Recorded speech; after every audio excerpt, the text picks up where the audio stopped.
பிரச்சனை தொடர்ந்தும் அவர்களுடைய அந்த அரசாங்கம் அங்கீகரிக்கின்ற,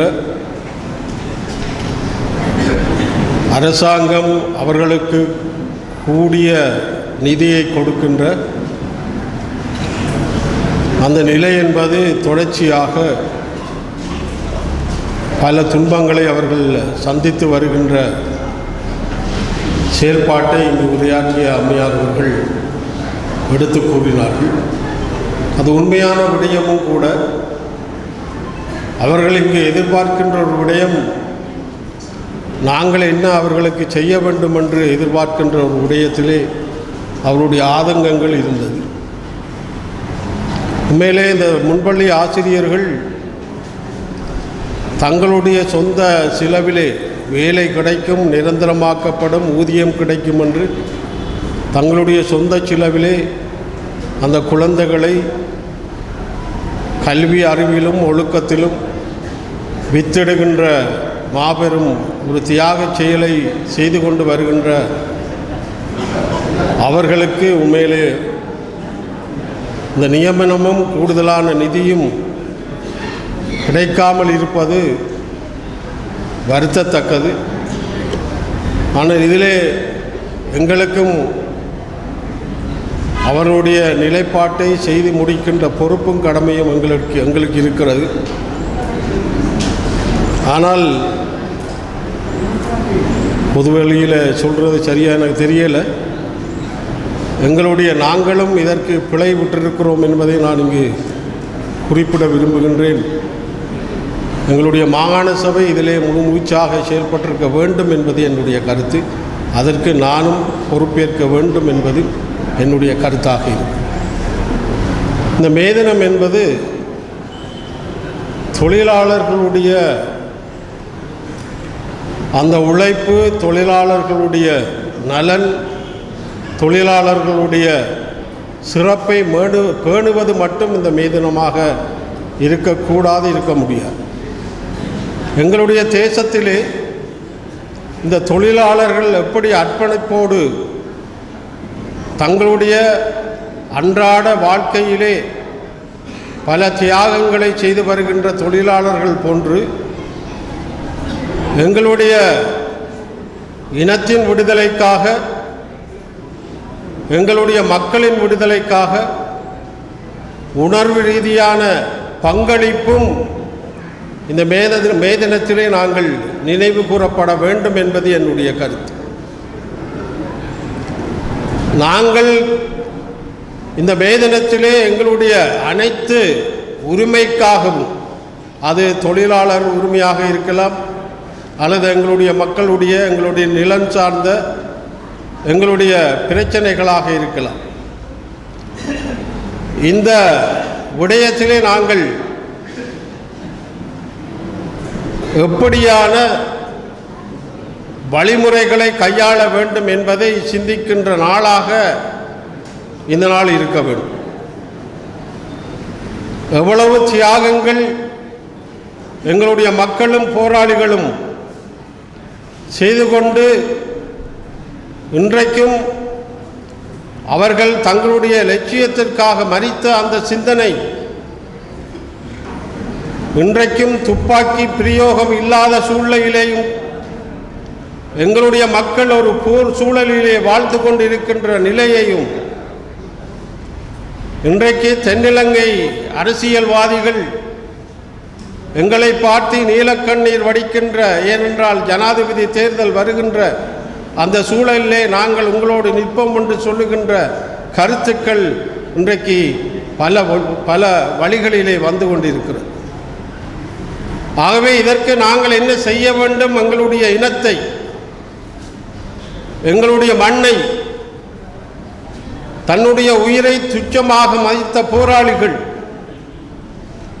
பொதுமக்கள், இவர்களுடைய ஆத்மா சாந்தி அடைய வேண்டுமென்றால் இந்த மே தினத்திலே நாங்கள் என்ன செய்ய வேண்டும் என்பது பிரதானமானது. அதைவிட எங்களுடைய தொழிலாளர்களுடைய தியாகம், தன்னுடைய குடும்பத்திலே அன்றைக்கு வேலை செய்கின்ற அந்த தொழிலாளி குடும்பத்தை நடத்த முடியாத ஒரு சூழ்நிலையிலே இன்றைக்கு இருந்து கொண்டிருக்கிறார்.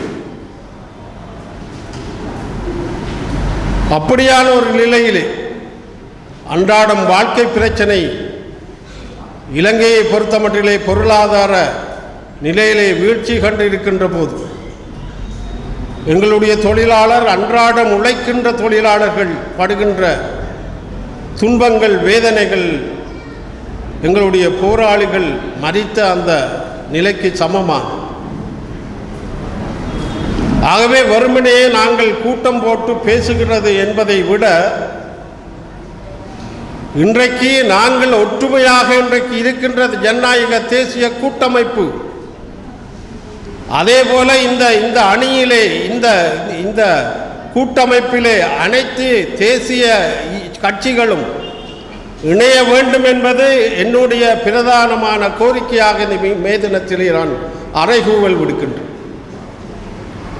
எந்த ஒரு தனி கட்சியோடும் அலையன்ஸ் என்பது, ஒற்றுமை என்பது, கூட்டென்பது வர முடியாத ஒரு சூழல்.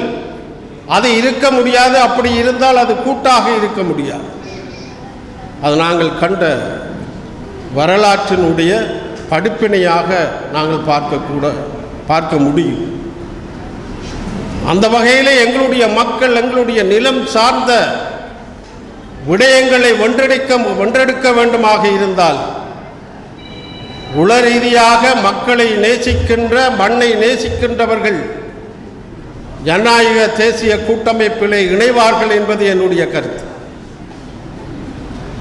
அப்படியான ஒரு சூழலை மறுத்து தனித்துத்தான் எங்களுடைய இந்த தேசத்திலே இருக்க போகின்றோம் என்று நினைப்பவர்கள் மக்களால் புறக்கணிக்கப்படுவார்கள் என்பதையும் இந்த மேதின செய்தியாக நான் சொல்லிக்கொள்ள விரும்புகின்றேன்.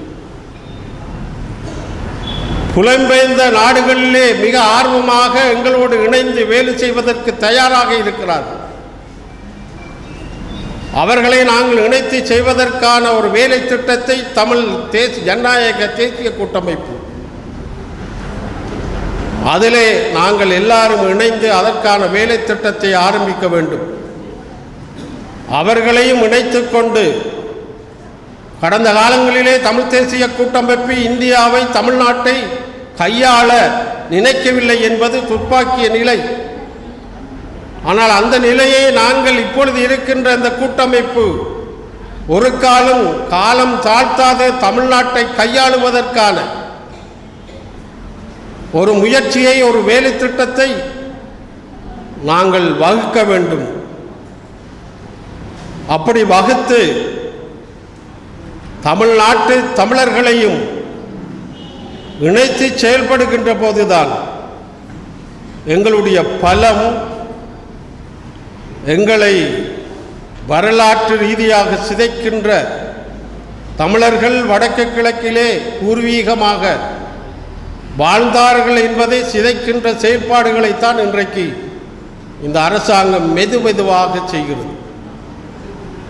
ஒரு காலகட்டத்திலே தமிழர்கள் இங்கு வடக்கு கிழக்கிலே பூர்வீகம் அல்ல, அவர்களும் இந்த நாட்டிலே வாழுகின்ற குடிகள் என்பதை சொல்லுகின்ற அந்த வரலாற்றை திருப்பி எழுதுகின்ற, மறைத்து எழுதுகின்ற வாய்ப்பை உருவாக்குகின்ற ஒரு செயல்பாட்டை மிக திட்டமிட்டு நகர்த்தி கொண்டிருக்கிறார்.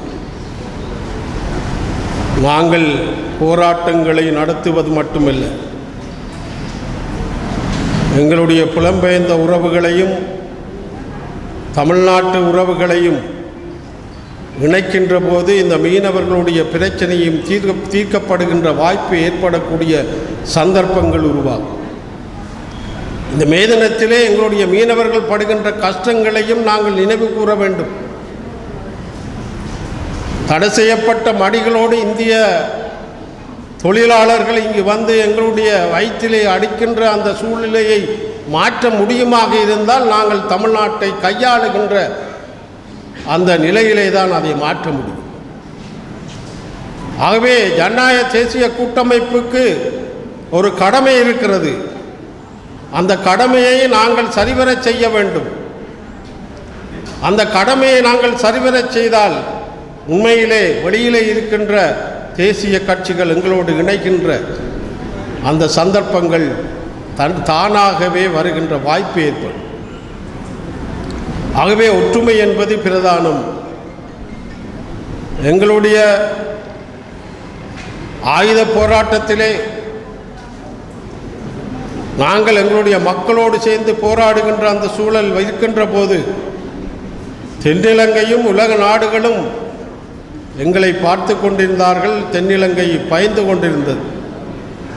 இன்றைக்கு அவர்கள் என்ன கருதுகிறார்கள் என்றால், தட்டை கேட்பதற்கு யாரும் இல்லை, ஆகவே தாங்கள் செய்வதெல்லாம் செய்துவிட முடியும் என்று நினைக்கின்றார்.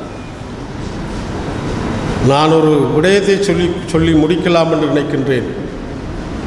இந்த மூன்று சக்திகளும் ஒன்றாக இணைகின்ற போது தென்னிலங்கை எங்களுடைய காலடியிலே விளைவிக்கின்ற ஒரு சந்தர்ப்பத்தை உருவாக்கலாம்.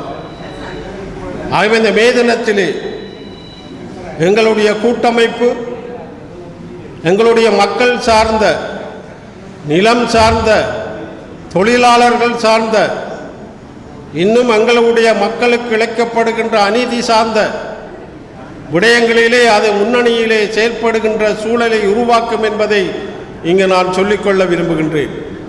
அதேபோல புலம்பெயர்ந்த எங்களுடைய உறவுகளையும் தமிழ்நாட்டு உறவுகளையும் இணைக்கின்ற வேலை திட்டத்தை வெகு விரைவிலே நாங்கள் செய்து அதை நடைமுறைப்படுத்துகின்ற வாய்ப்பை உருவாக்குவோம் என்பதையும் இந்த மே தினத்திலே நாங்கள் விடுகின்ற அறைகூவலாக எங்களுடைய மக்கள் எடுத்துக்கொள்ளலாம்.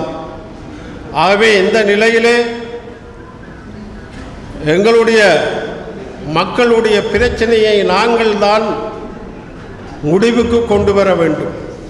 இந்த தென்னிலங்கையை அடிபணிய வைக்க வேண்டுமாக இருந்தால் ஆயுதம் இல்லாத மக்கள் பெருவெள்ளமாக தமிழ்நாட்டிலும் புலம்பெயர்ந்த நாடுகளிலும் இங்கேயும் பெரிய அளவிலே எங்களுடைய செயல்பாடுகள் இருக்குமாக இருந்தால் நிச்சயமாக எங்களுடைய வடக்கு கிழக்கை காப்பாற்றுகின்ற, அதை எங்களுடைய தேசமாக நாங்கள் கொண்டு செல்லுகின்ற, எங்களுடைய தேசமாக நாங்கள் அங்கீகரிக்கின்ற ஒரு வாய்ப்பை மிக விரைவிலே நாங்கள் செய்யலாம்.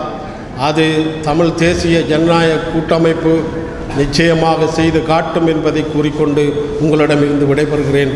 நன்றி, வணக்கம்.